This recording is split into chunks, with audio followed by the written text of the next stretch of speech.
নমস্কার আমার প্রিয় ইউটিউব পরিবার, তোমরা সবাই কেমন আছো? আশা করছি তোমরা সবাই অনেক ভালো আছো, সুস্থ আছো। আমিও ভালো আছি। আমি সুপ্রিয়া, আমি তোমাদের সবাইকে আমন্ত্রণ জানাই নাসিকের ঘরকোণের আরেকটি নতুন ব্লগে। যে প্রান্ত থেকে আমার ভিডিওটি, আমার ব্লগটি দেখছো, আশা করছি তোমরাও সবাই অনেক ভালো আছো।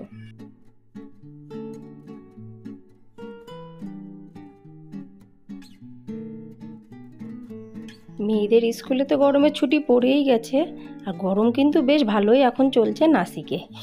মানে এতদিন অতটা গরম ছিল না, 3-4 দিন ধরে বেশ কিন্তু গরমটা বোঝা যাচ্ছে।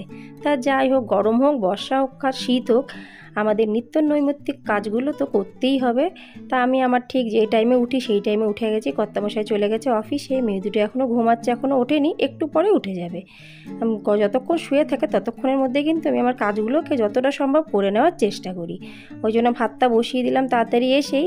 আর তারপরে এই যে কালকের বাসনগুলো ছিল যেগুলো রাতে মেজেছি, সেইগুলো আমি আগে একটু তুলে রাখি। ভিজা বাসন আমি কোনো সময় কাপড়ের মধ্যে রাখি না। বাসন যখন পুরো শুকিয়ে যায়, জল পুরো ঝরে একদম বাসন খটখটে হয়ে যায়, তখনই কিন্তু আমি বাসনগুলোকে জায়গায় রাখি। ভিজা বাসন বন্ধুরা তোমরাও কিন্তু কোনো সময় রেখো না, নাহলে কিন্তু বাসন দিয়ে একটা পচা পচা গন্ধ বেরোয়। তারপরে হয়ে গেল আমার এই যে গরম গরম চা। এতক্ষণ পরে আমি এবার বসবো চায়ের সাথে একটা টোস্ট বিস্কুট খেতে।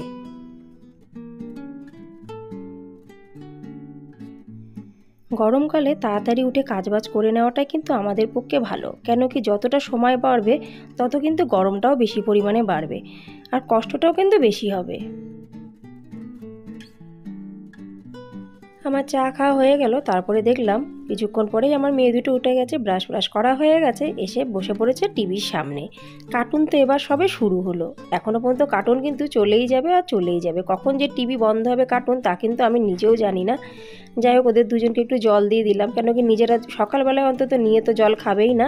আর তার মধ্যে কিন্তু আমার একটা ছোট্ট সবজি কিন্তু বানানো অলরেডি হয়ে গেছে, কেন কি সব কিছু তো আর মোবাইলে ধরে ক্যামেরার সামনে করা সম্ভব হয় না, একটু টাইম লাগে। ওই জন্য অফ ক্যামেরাতেও কিন্তু অনেক কাজ ঝটপট করে সেরে ফেলতে হয়। আর তার মধ্যে ভাতও হয়ে গেছে। তা ছোটো মেয়েটি বলছে, মাম্মা তাহলে তুমি আমাকে ডিমের বড়া ঝোল দিয়ে একটু ভাত দিয়ে দাও। ওই জন্য ওকে একটুখানি ডিম দিয়ে, মানে একটা ডিম দিয়ে একটু শসা দিয়ে, যদি শসা খায় ভালো, কেন কি গরমকালে শসা খাওয়াটা কিন্তু খুব উপকার দেয় শরীরে। যদিও খায় ভালো, নাহলে আমি খেয়ে নেবো। আর বড় মেয়েটি খাবে অন্য কিছু, ও না কোনো সময় এইসব জিনিস খেতে চায় না। আমার বড় মেয়েটি ও একটু অন্য রকমের জিনিস খেতে পছন্দ করে। যাই হোক, যা খাবে সেটা পরে দেখা যাবে। ওখানে তো প্রথমে একটু দুধ দিয়েছিলাম বিস্কুট দিয়ে, তাই খেলো। এখন দেখা যাক, যদি বলে যে রুটি খাবো রুটি করে দেবো, নাহলে যেটা খাবে সেটা করে দেবো। আর এই দেখো, থালা ভর্তি করে আমি কিন্তু সবজিপত্র নিয়ে চলে আসলাম। আম আছে অর্ধেকটার বেশি, লাউ আছে, দুটো পেঁয়াজ আর দুটো আলু। আজকে আবার আমি বানাবো টক ডাল, মানে আম ডাল আর লাউ দিয়ে সয়াবিন দিয়ে আলুর একটা কষা কষার তরকারি। অনেকেই এই তরকারিটা জানো, আবার অনেকেই জানো না, বেশিরভাগ অনেকেই জানেই না। লাউয়ের মধ্যে সয়াবিন যে খাওয়া যায়, এটা কিন্তু আগে আমিও জানতাম না। আমার বিয়ের পরে আমার শাশুড়ির কাছ থেকে কিন্তু আমি এটা শিখেছি। খেতে কিন্তু বেশ দারুণ লাগে, কেন কি বাচ্চারা কিন্তু শুধু লাউ সবসময় খেতে চায় না, কিন্তু তার মধ্যে যদি একটু ডিম দিয়ে দিই, কিংবা মাছের, মানে কাতলা মাছের পাতলা পেটিগুলো যদি একটা দুটো করে অ্যাড করে দিই, বেশ কিন্তু ভালো লাগে খেতে। তোমরা একটু ঘরে কিন্তু ট্রাই করতে পারো, বাচ্চাদের কিন্তু মুখের টেস্টটাও পাল্টাবে আর খেতেও কিন্তু বেশ লাগবে। তারপরে কেটে দিলাম মেয়েদের একটু আম, যেহেতু এখন আমের সময়, ওই জন্য প্রতিদিন একটা দুটো করে কিন্তু আম আমি মেয়েদের দিই। কেন কি এরপরে না আমগুলো অতটা পরিমাণে ভালো থাকবে না, একটু নরম নরম হয়ে যাবে, ওই জন্য ভালো থাকতে থাকতে একটু দিই। আর এরা কিন্তু আম বেশ ভালোই পছন্দ করে, আমারও ভালো লাগে। কিন্তু আম খাওয়া যে কখন শেষ হবে জানি না, অটোমেটিক কিন্তু 10 মিনিট সময় পেরিয়ে গেছে এইটুকুনি আম খেতে খেতে। কেন করে তো কার্টুন দেখছে, কার্টুন দেখতে দেখতে যে কোনো খাবার খেতে কিন্তু বেশ টাইম লাগবে। ভাত হয়ে গেল, ছোট্ট একটু মাছের ডিমের বড়া সবজি হয়ে গেছে, আর তারপরে এই যে টক ডাল, এটাও কিন্তু সিদ্ধ হয়ে গেছে। মানে কি, মুসুরির ডাল বসিয়েছিলাম কুকারের ভেতরে, একটা সিটিতে হয়ে গেছে। এবার আমগুলো কুকারের ভেতরে আমি অলরেডি দিয়ে দিয়েছি, সেটাও সিদ্ধ হয়ে গেছে। আমি কিন্তু আমটাকে গোটা গোটা রাখি না, আমার ভালো লাগে না। আমি আমটা বেশ একটু ম্যাশ করে করে দিই। আর তার মধ্যে এখন আমি ফোড়ন দিচ্ছি, একটা শুকনো লঙ্কা, কিছুটা সর্ষে আর কিছুটা পাঁচফোড়ন। এটাই কিন্তু টক ডালের উপযুক্ত ফোড়ন। অন্য ফোড়ন দিলে কিন্তু টক ডালের সেই যে একটা টক ডাল ভাব, সেই টেস্টটা কিন্তু কোনো সময় আসবে না। আর শুকনো লঙ্কা কিন্তু একটুখানি অবশ্যই ফোড়নে দেবেন, নাহলে কিন্তু সে টক ডালের যে একটা সুন্দর গন্ধ, সেটা কিন্তু আসবে না। যথারীতি টক ডালে ফোড়ন দেওয়া হয়ে গেল, টক ডালও কিন্তু পুরো কমপ্লিট হয়ে গেছে। কেমন হলো অবশ্যই কিন্তু আমাকে কমেন্টসে সবাই মিলে বলো।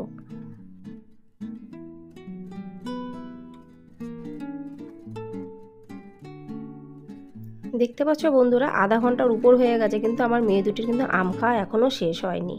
বললাম না কখন যে শেষ হবে আমি কিন্তু নিজেও কিছুই জানি না। এদের প্রচুর টাইম লাগে ঘরে বসে বসে যদি কিছু খায়, কিন্তু এই জিনিসটি যদি বাইরে কোনো সময় খায় তাহলে কিন্তু সেকেন্ডের মধ্যে খাওয়া হয়ে যায়। যেহেতু টিভিটা চলছে ওই জন্য কিন্তু আজকে সহজে এদের কোনো খাওয়াই শেষ হবে না। যাই হোক, এদের পেছনে পড়ে না থেকে আমি আমার কাজ করতে চলে যাই। তা চলো আমি এবার কি করব তোমাদের সাথে সেগুলো পুরো শেয়ার করছি।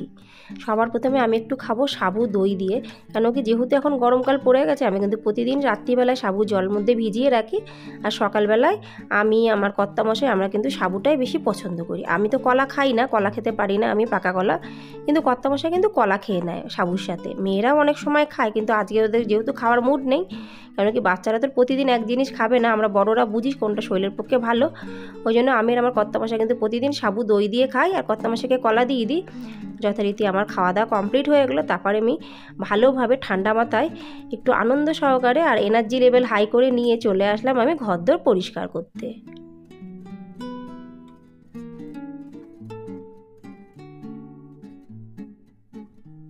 তো সবার আগে আসলাম এই যে সোফাটা দেখতে পাচ্ছি, এটা একটু ঝাড়বো। অনেক দিন না ঘরের দিকে তাকানোই হয়নি, কেন বিভিন্ন ধরনের অনুষ্ঠান, জন্মদিন, বাইরে যাওয়া, কত কি একের পর এক লাগাই ছিল কিছুদিন ধরে।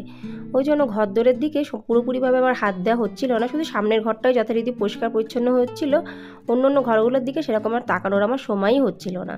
ওই জন্য ভাবলাম আজকে এই ঘরটার দিকেই তাকাবো, আর এই ঘরটাকে ভালো করে আমি ডিপ ক্লিন করব।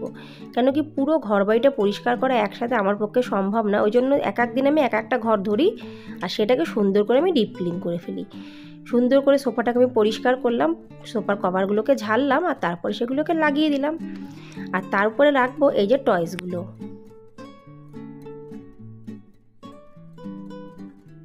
বাড়িঘরকে সাজাতে আমি খুব ভালোবাসি। আমি যতটা পরিমাণে পারি ততটা পরিমাণে কিন্তু সবসময় আমার বাড়িঘরকে সুন্দর পরিষ্কার পরিচ্ছন্ন রাখার চেষ্টা করি। ভিডিও দেখলে বন্ধুরা অবশ্যই তোমরা বুঝতেই পেরে যাও, অত কিন্তু সোজা না একটা বাড়িঘরকে সুন্দর করে পরিষ্কার পরিচ্ছন্ন রাখতে, অনেকটা কিন্তু কষ্ট করতে হয়। কেন কি যে কোনো জায়গার জিনিস জায়গায় রাখা, পরিষ্কার পরিচ্ছন্ন করা, সুন্দর করে সাজিয়ে গুছিয়ে রাখা, এটা কিন্তু মুখের কথা না, এটার পেছনে যথেষ্ট পরিমাণে সময় কিন্তু আমাদের সবাইকে দিতে হয়, অবশ্য যারা এটা করে তারাই। ওই জন্য তোমরা আমার ভিডিও দেখলে বুঝতেই পেরে যাও যে আমার কতটা পরিমাণে কষ্ট হয়। কষ্ট কিন্তু সবার হয়, কিন্তু কষ্টটা তখনই বেশি ভালো লাগে যখন ঘরদোর একদম চকচক করে সুন্দর হয়ে যায়। যতক্ষণ সুন্দর না হয় ততক্ষণ কিন্তু কষ্টের কোনো ফল থাকে না। যাই হোক, আমার বাড়িঘর মোটামুটি সৌন্দর্যবোধ করা হয়ে গেল, খুব সুন্দর করে আমি জায়গার জিনিস সব জায়গায় রেখে দিলাম। তারপরে চলে আসলাম আবার আমি রান্না করে। ওই যে তোমাদের বললাম সয়াবিন লাউ দিয়ে আর আলু দিয়ে একটু শুকনো শুকনো তরকারি বানাবো, সেই তরকারিগুলো কাটা হয়ে গেছে, যথারীতি বসিয়েও দিয়েছি। আর তারপরে টক ডালটা নামানো হয়নি, সেটাকে আমি সুন্দর করে আগে নামিয়ে একটা পাত্রের মধ্যে রেখে দিলাম। সোয়াবিন কিন্তু বন্ধুরা ভালো করে ভাজতে হবে, নাহলে কিন্তু সোয়াবিনে একটু প্যাতা প্যাতা কেমন নরম নরম হয়ে যায়। কিন্তু আমরা যদি সোয়াবিনটাকে ভালো করে ভাজি তাহলে কিন্তু একদম সোয়াবিন গোটা গোটাও থাকবে আর খেতেও কিন্তু দারুণ লাগবে।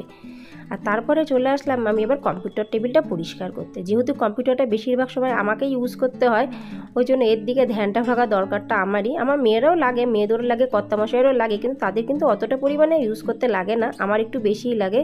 বুঝতেই পারছো তোমরা কেন বেশি ইউজ করতে হয়, ওটা আর বলার কিছুই নেই। তো যথারীতি ভাবলাম যখন আজকে এই ঘরটা আমি ক্লিন করছি, তো এই ঘরটাকে যতগুলো যা জিনিস আছে এই ঘরটার মধ্যে সব কিছু সুন্দর করে পরিপাটি করে মুছে ক্লিন করি, নাহলে এটা করব ওটা করব না, ওটা করব ওটা করব না, সেটা কিন্তু ভালো লাগবে না।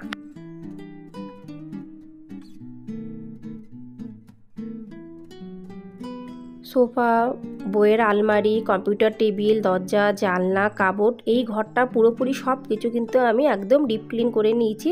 তারপরে চলে আসলাম এই যে সামনের রুমটা, এই যে টেবিলটার পরে অনেক কিছু ফেলা ছিল, ওটাকে সুন্দর করে আমি মুছে একটা ছোট্ট ধরনের এই যে টেবিল ক্লথ, যেটা হলো সোফার একটা টুকরো ছিল, সেই টুকরোটাকে আমি টেবিল ক্লথের মতন কিন্তু এই টি টেবিলের উপরে ইউজ করছি। দেখতে কিন্তু বেশ ভালো লাগছে আর বেশ মানিয়েছে, মানে টি টেবিলটার সাথে সোফাটা বেশ ম্যাচ হচ্ছে, তাই না বন্ধুরা? কেমন লাগছে এটাও কিন্তু আমাকে অবশ্যই কমেন্টসে জানিও।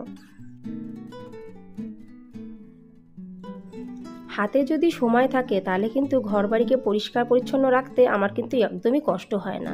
আমি ভাবি যে আমি নিজের থেকে আমার বাড়িঘরকে বেশি পরিষ্কার পরিচ্ছন্ন রাখি, কেন কি সেটাকে সাজিয়ে গুছিয়ে উঠতে উঠতে আমি নিজের দিকেও কিন্তু এতটা ধ্যান দিতে পারি না। মোটামুটি রান্নার কাজ শেষ, ঘরবাড়িও পরিষ্কার পরিচ্ছন্ন হয়ে গেছে, বাসন মাজা কমপ্লিট হয়ে গেছে, এবার বাসনগুলোকে শুধু আমি জালিতে রাখবো। কেন কি বেসিনের ওইখানে রাখছি, বাসনের মধ্যে যতটা যা জল থাকবে সব কিন্তু বেসিনের ভেতরে পড়ে যাবে। তাহলে এই জালিটাকে যখন আমি নিচে রাখবো তখন কিন্তু আমার ফ্লোরে এক ফোঁটাও জল থাকবে না। আর আমার রান্নাঘরটা দেখছো একদম কিন্তু চকচক করছে। এরকম চকচক থাকে বলেই তো অনেকে আমাকে বলে, আরে তুই এত সুন্দর এত পরিষ্কার করে কাজবাজ করিস, কতটা সময় দিস? আমার কিন্তু বেশ খানিকটা সময় কিন্তু দিতে হয় আমার সংসারের উপরে। তাহলে বন্ধুরা, আজকে সকাল থেকে আমি কী করলাম পুরোটা কিন্তু তোমাদের সাথে শেয়ার করলাম। আশা রাখছি তোমাদের ভালো লাগবে। ভালো লাগলে লাইক, সাবস্ক্রাইব, শেয়ার, কমেন্টস করতে কিন্তু একদমই ভুলো না। কেন কি এখন প্রচণ্ড গরমকালের মধ্যে কাজ করতে তার কিন্তু আনন্দটাই আলাদা। কেন কি সকাল সকাল উঠে পড়ি, আর সকাল সকাল কিন্তু দৌড়াতে দৌড়াতে সমস্ত কাজবাজ কিন্তু আমি করে নিই। আর যখন একবার কাজ করতে লাগি তখন কিন্তু আমি আর বসি না, যখন বসবো তখন বসবো, আর যখন কাজ করব তখন কিন্তু কন্টিনিউ আমি একটানা সমস্ত কাজ স্টেপ বাই স্টেপ করে যাব।